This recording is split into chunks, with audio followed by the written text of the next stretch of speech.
In overnight attacks in Ukraine, at least 6 people were killed and dozens wounded in a Russian missile strike on the central city of Kryvyi Rih. The regional governor says a 5-story building was destroyed, with some people still buried under the rubble. In the capital, Kyiv, authorities say air defences managed to stop numerous attacks. The extent of the damage is unclear. The attacks come after Ukraine claimed successes in its counteroffensive against Russian forces. Ukraine's defense says its troops have retaken 7 towns from Russian forces in the southeast.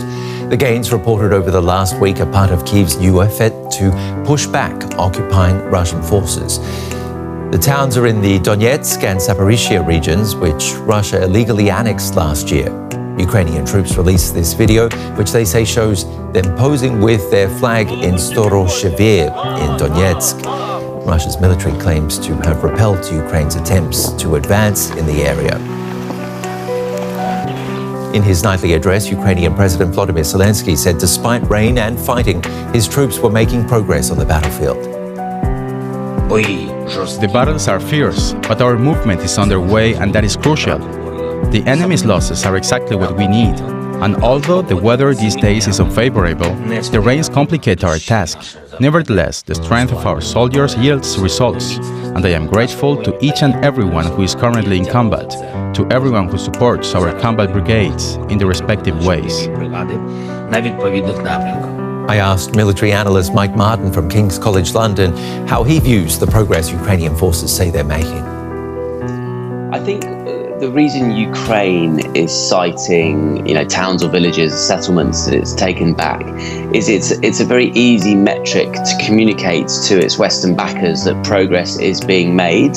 But in military terms, what Ukraine is trying to do is to get behind the Russian defences and then to cut the Russian lines of logistics. So in the West, for example, when they're advancing towards Tokmak, the reason they're doing that is because it's a railway junction, and they may not even take Tokmak, they may just surround it and continue. And this is because logistics and cutting the Russian logistics is really the main thing that they're trying to achieve at this stage of the offensive. But how strong is the Russian defense, considering they've had months to prepare for this counteroffensive? It's a really great question, because I'm sure some of your viewers have seen all the satellite images of multi-layered Russian defensive lines. So anti-tank ditches, things called dragon's teeth, which are like these little concrete obstacles, minefields, and trenches, of course, with men in them. What's interesting is that it's not quite as strong as we achieved, particularly the dragon's teeth, which were meant to be immovable by tanks. Some of the Western equipment has actually managed to push through some of those. So the defensive lines, and in some areas they are really, really very complex and several layers deep, and they are holding. But in other lines, if there's 1 or 2 of those obstacles, some of the assaults are able to breach them and get through them. We've heard reports of the Ukrainians getting through the first and second lines of defences in some areas. And are you able to work out any sort of timeline for us, how long this Ukrainian counteroffensive could actually take? It's crystal ball stuff, Ben. It's very, very difficult. I think what we can say is that the Ukrainians, throughout this war, have been very, very careful with their manpower. They don't want to overly risk it, and we've seen that over the last week as well. Slow and steady, move forward, identify a Russian position, call in artillery on it to destroy it, and then so on. So they're moving forward in a very methodical manner.